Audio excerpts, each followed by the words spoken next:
Qual é o prazo que o advogado tem para ajuizar uma ação de cobrança dos honorários advocatícios? Isso foi cobrado em 2014 pela Fundação Getúlio Vargas e a resposta nós vamos encontrar no artigo 25 do Estatuto. Mas antes, vamos ler a questão o que foi cobrado.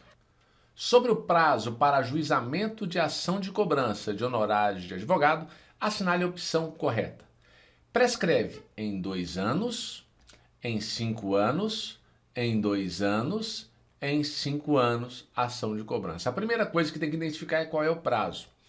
E fala o seguinte: contando-se do prazo de vencimento do contrato, contando-se do prazo de trânsito em julgado, contando-se da ultimação do serviço extrajudicial ou independentemente do seu trânsito em julgado.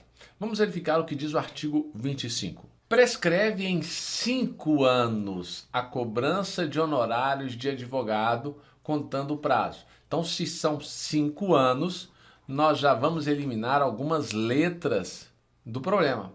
Então, a letra A não pode ser a resposta, porque consta 2 anos, e a letra C não pode ser a resposta, porque conta também 2 anos. Prescreve em 5 anos.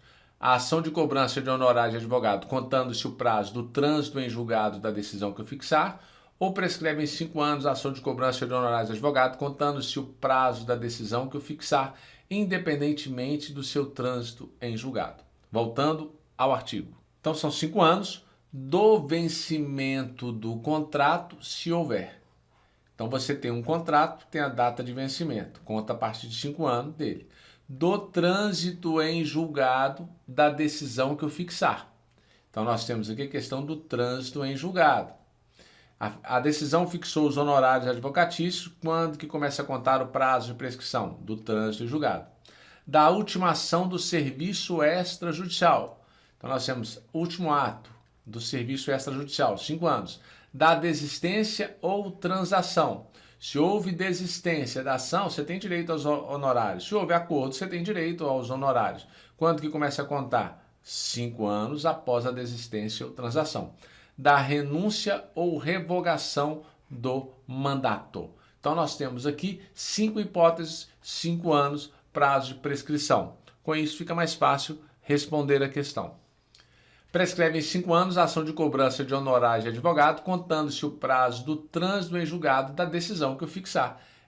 É isso aqui que está lá no artigo 25. Então, prescreve em 5 anos a ação de cobrança de honorários de advogado, contando-se o prazo da decisão que eu fixar, independentemente do trânsito em julgado. Observe que há uma contradição desta com esta aqui. Geralmente, quando há contradição entre as opções, uma delas é a resposta e aí facilita para você responder. Resposta letra B. Até a próxima aula. Bons estudos!